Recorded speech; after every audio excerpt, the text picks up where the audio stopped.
Hello, Leo. Welcome to the Plaid Sheep Oracle. I'm going to warn you right out of the gate. If you're looking for a really practical reading, this is not going to be it. Although, I shouldn't necessarily say that because I don't quite know where we're going to go.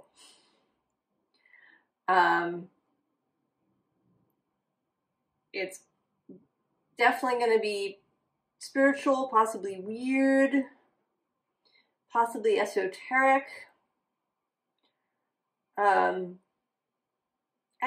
and maybe literal in some way. I don't know.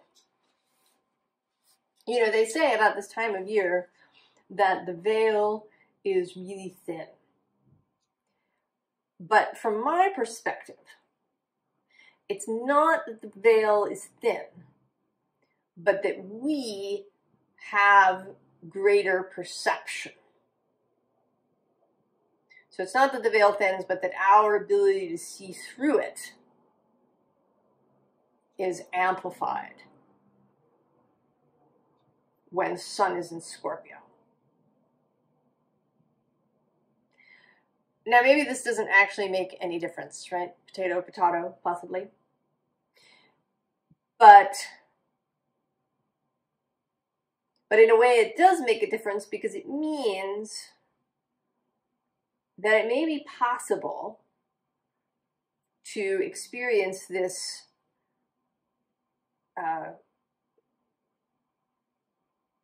ability to see throughout the whole year. Because if it's not about the veil thinning, but about our ability to perceive, then we have much greater control. Right? It's about what we can do, how we can be.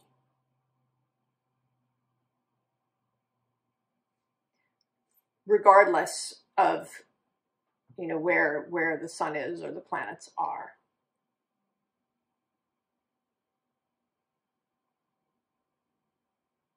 And I do think that here on this channel, the part of my purpose, and perhaps part of your purpose in being here, is to reach this place where we transcend, where we are no longer tied to, you know, waiting for particular energies to roll around.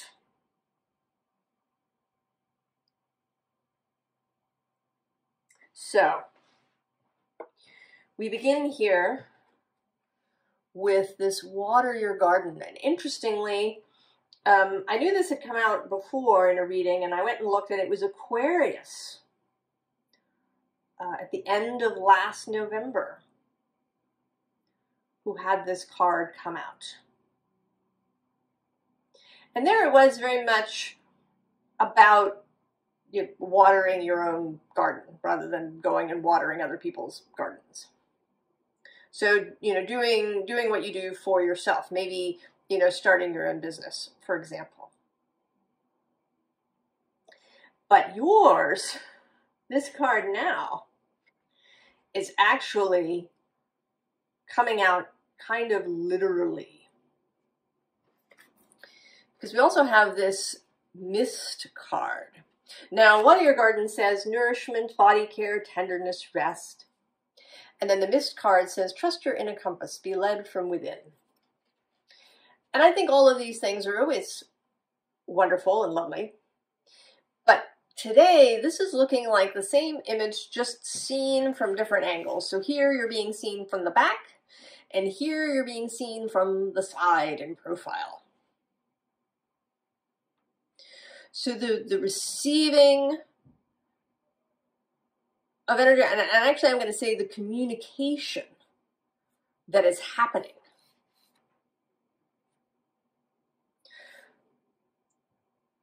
Not being, I don't want to say at the mercy of, but it's the only thing that occurs to me, at the mercy of energies, right? If we say these astral, star, planetary, astrological energies, but to be in communion with them.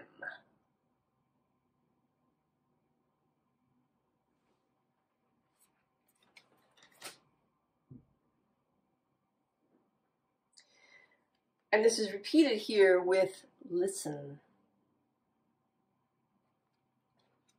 And this kind of, I had this foggy, nebulous, orb-filled imagery here.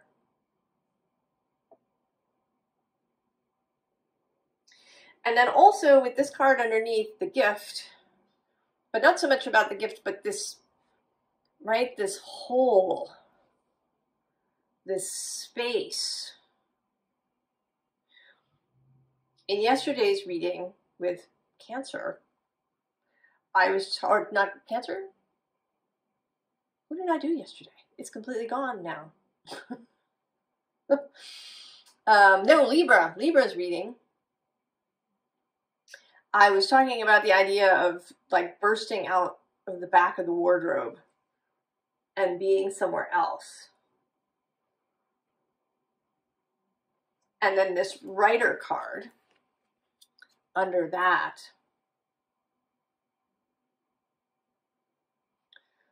So there's something here about entering an alternate reality,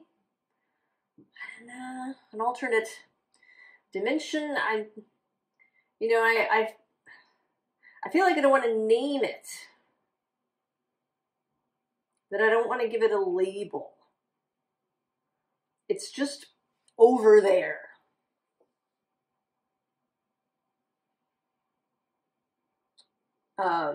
Entering over there.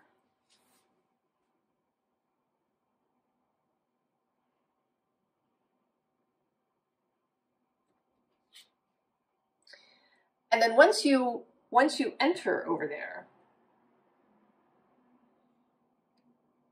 or maybe even that in order to enter over there, you need this energy of the dance, the energy of fluidity, of movement, of fluidity of mind.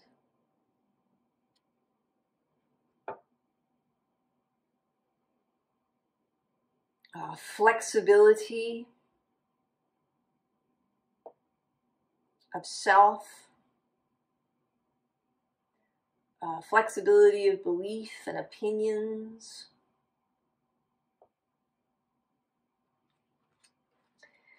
And at the same time, because we like that here, we have this dryad of death and rebirth who walks around with these roots. So there is also a sense of roots. Also, right, it's watering your garden. So this sense of rootedness, but not in an anchoring kind of way.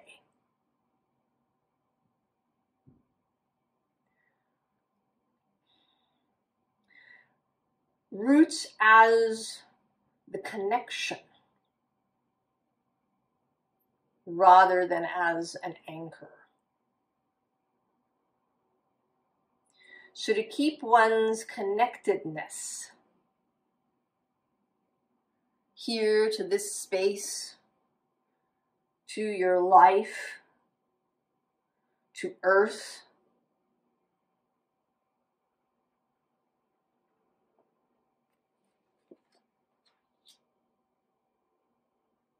and so that when you have that connectedness, then it is possible to lift off without getting lost. It is possible to go and explore here with this Fool energy. without, getting turned around.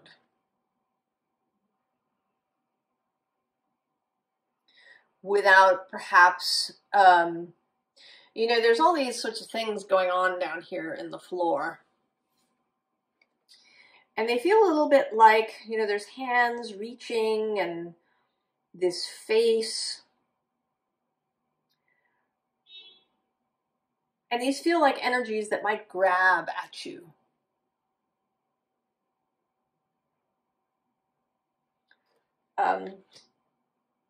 I do not believe in the traditional concept of ghosts. I don't think that spirit gets trapped somewhere here on Earth. But I do think that those words and events and emotional happenings, that those energies can persist.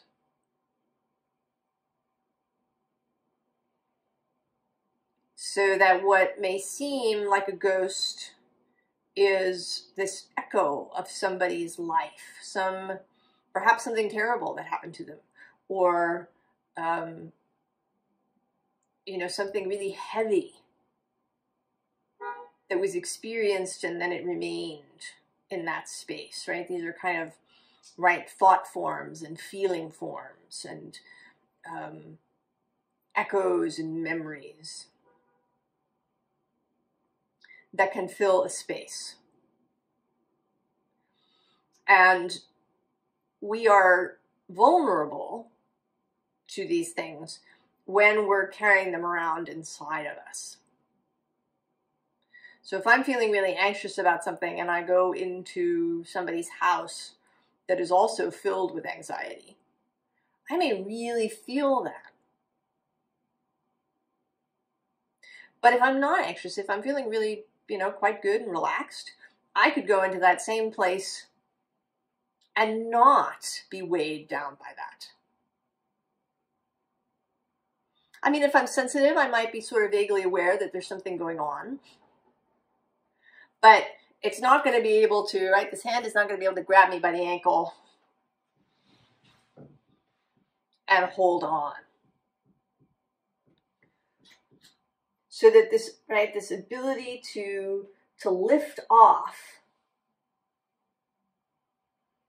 to travel in these other places, to be in communion with cosmic beings. Because I think of all the planets and stars and all that as they are beings with their own experience and their own will.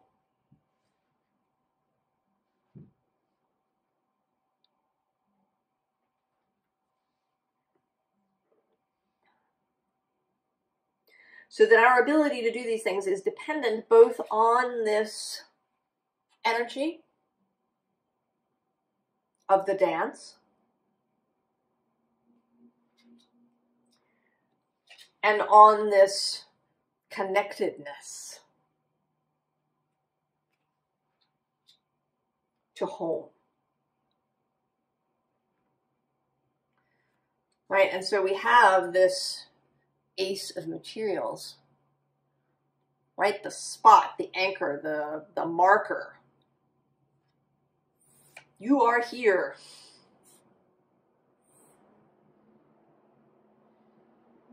This is your place. And to see it, underneath this we have this Eight of Voices. So not to see this as a trap or as a prison,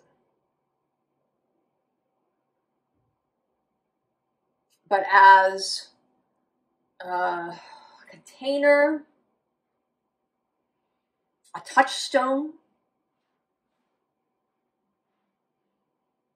right? A marker to know that you are home, to always be able to find your way back to that place.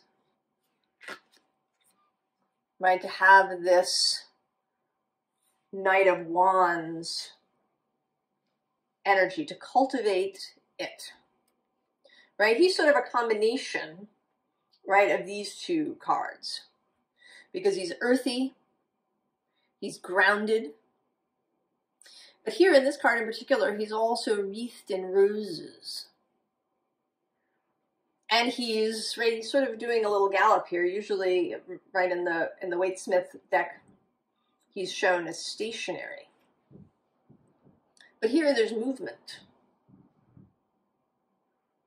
The dance in the fields.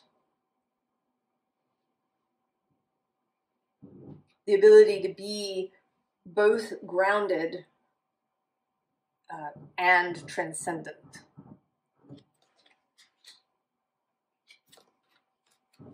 And so we have the Muse of Voices.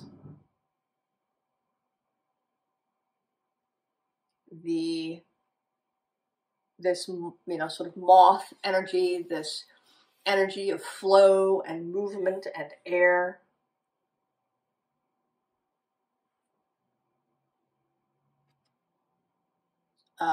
And this is sits in the king spot in the deck. So the mastery of mind.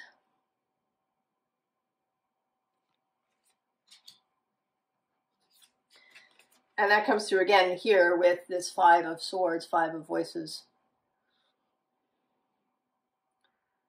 So not just perhaps stilling the mind or turning one's thoughts to positive thinking, to write the story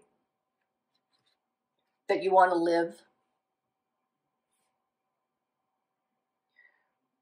but also to create peace. Right, this is a knowledge branch. To create communion within your own mind, with all of those different parts of yourself. And I know that this can be a challenge. This has been a challenge for me. I have a very strong internal protector aspect.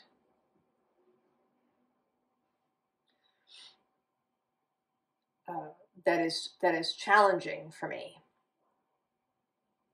So I know that this is not an easy thing. But it may be that in this time now,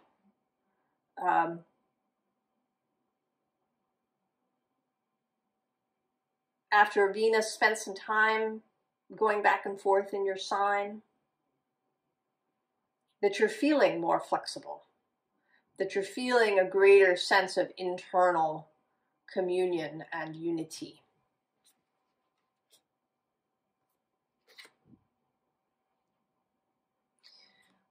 And here, the Two of Inspiration, the Two of Wands, also the ability to look maybe in the direction that you haven't looked before. So it's interesting about this, right? She's got this open portal, but her telescope is actually pointed in another direction. So maybe for most of your life, you've been looking through the portal here.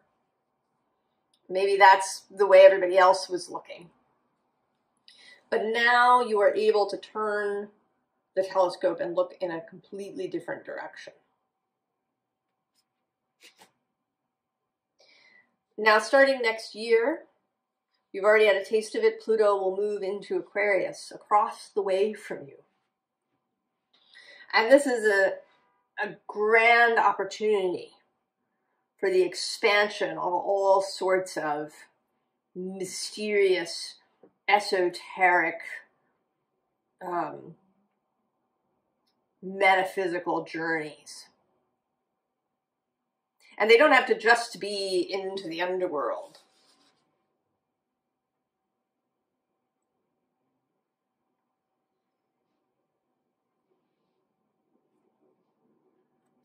So, morning dew girl.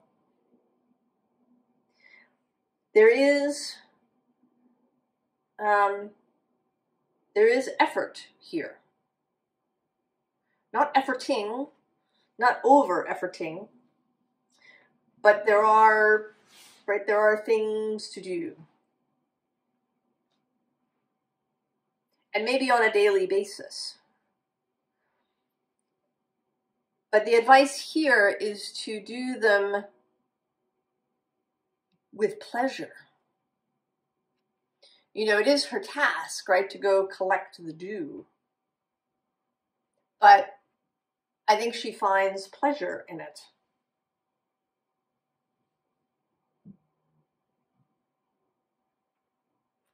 Right, and through pleasure in the task, right, as part of also how we open up here with this, can you hear me?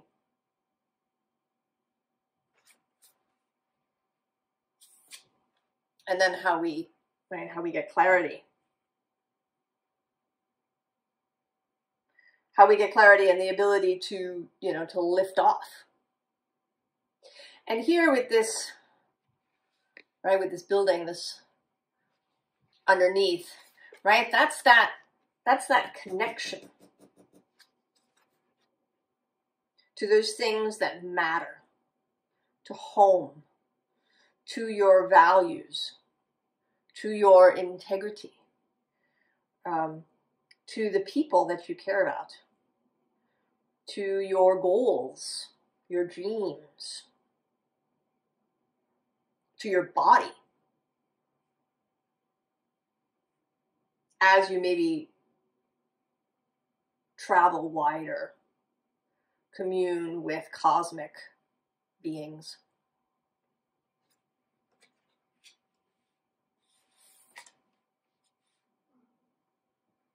Right? Like bees who, you know, I think are highly multidimensional,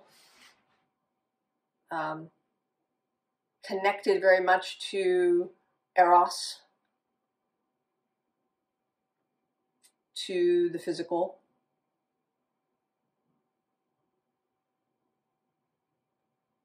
And also here, you know, as the queen bee,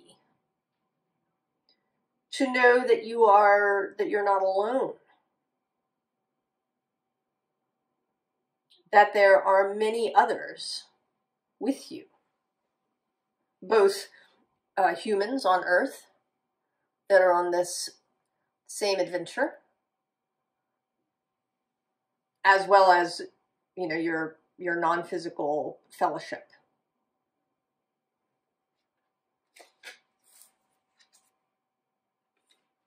And then the rose garden. Right? Being comfortable in this energy, being comfortable in the garden. Right? She's here, she's got, you know, this caterpillar crossing her there. Right? Right? You could initially find that really uncomfortable. If you're, you know, not an entomologist. So there may be experiences that you'll need to become comfortable with, that you'll need to learn about as you go on this expansive adventure.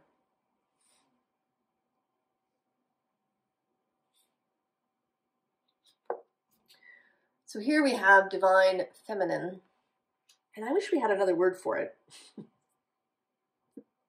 Because feminine and masculine have all sorts of baggage now.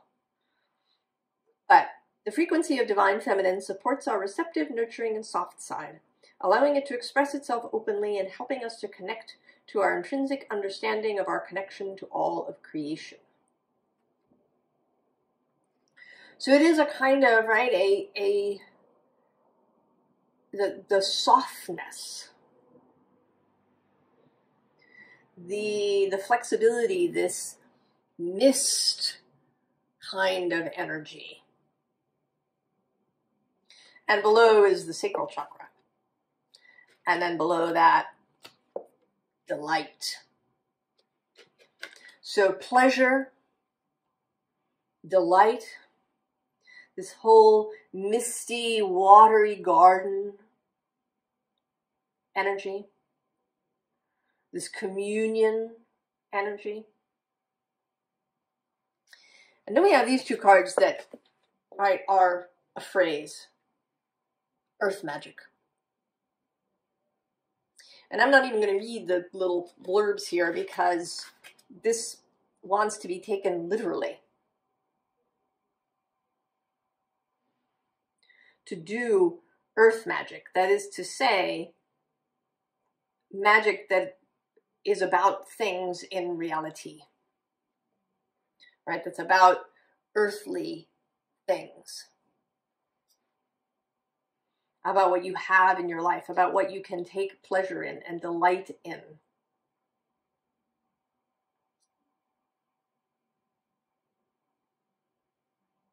That this is about, right? It's about joy and delight.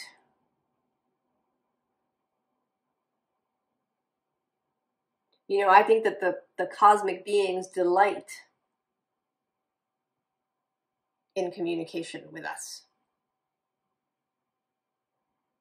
They see us perhaps more fully than we see ourselves. All of our multidimensionalness is really visible to them in a way that it might not be to us, at least not initially.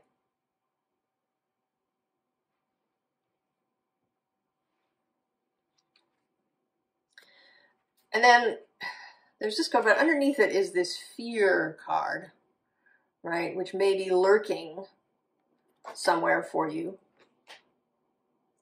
There's an enormous amount of fear happening now on the planet. And because it's, you know, I think that it's, right, you can't get rid of fear entirely. It has its purpose, right? Sometimes being afraid is really important. So that you don't, right? So that you don't do something that will be dangerous to you. But the kind of overwhelming, mind-fogging fear,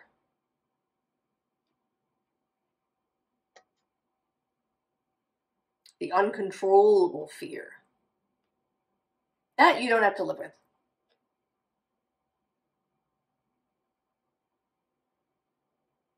But if you've got some of that going on, it could maybe be getting triggered now because the space may be saturated with it. So if you're feeling this, we have this raven.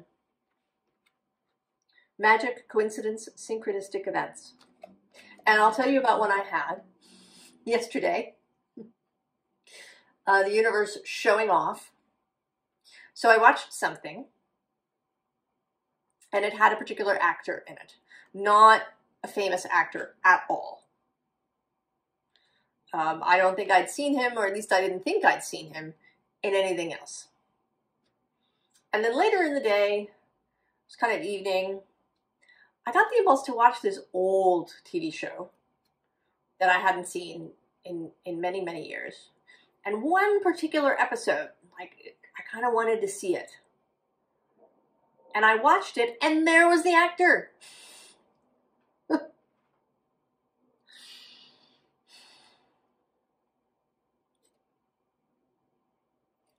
Right? I had been directly guided to this experience to say, this is real. This is happening. You are not crazy.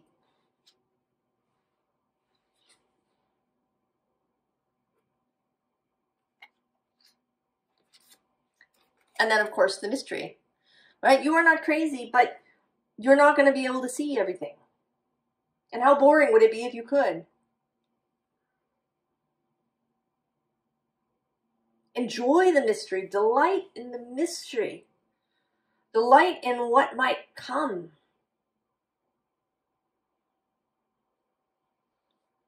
Delight in sources playing fun games with you. Delight in dancing with the planets. Even planets that we think of as scary, like Saturn and Pluto and Uranus. We can dance with them. So what is the advice for all of us? And I tell you, this reading is absolutely for me as much as it is for you. Naturally, we have the Hanged Man. And here especially, right, he's not upside down, but his head has come off. Open-mindedness. Open-mindedness. And below that, we have this fabulous chariot, right? The crew, the fellowship is there. Even if you don't see them with your physical eyes. And actually also with this Five of Pentacles underneath, this is also about, not assuming, right? Seeing what's really there.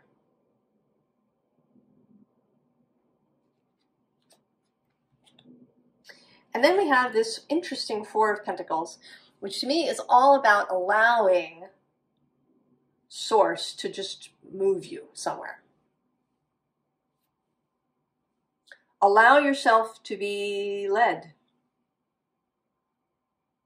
Allow yourself to be taken somewhere, even if you have no idea what it's about, or it seems a little scary, or, what's going to happen as a result of this? Shh.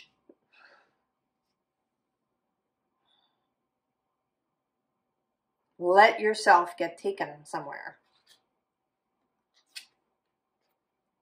Right? This Knight of Wands, exuberance, energy. Right? In his red coat. Letting passion lead.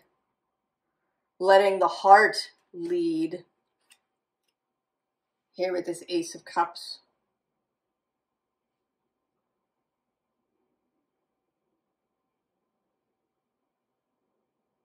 The whole new expression of love, a whole new set of friends, right? When you start communing with the universe.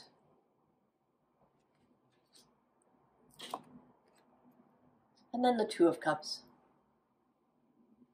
Compassion, gentleness, kindness, communion, conversation.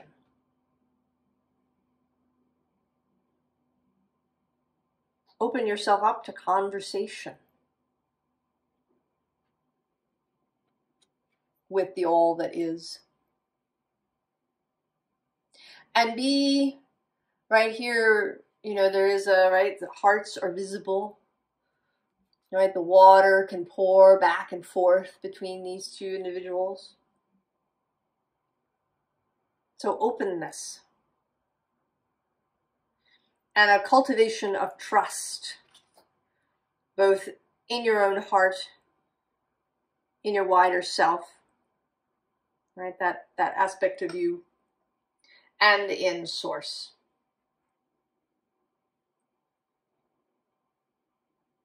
This is such a beautiful idea, Leo.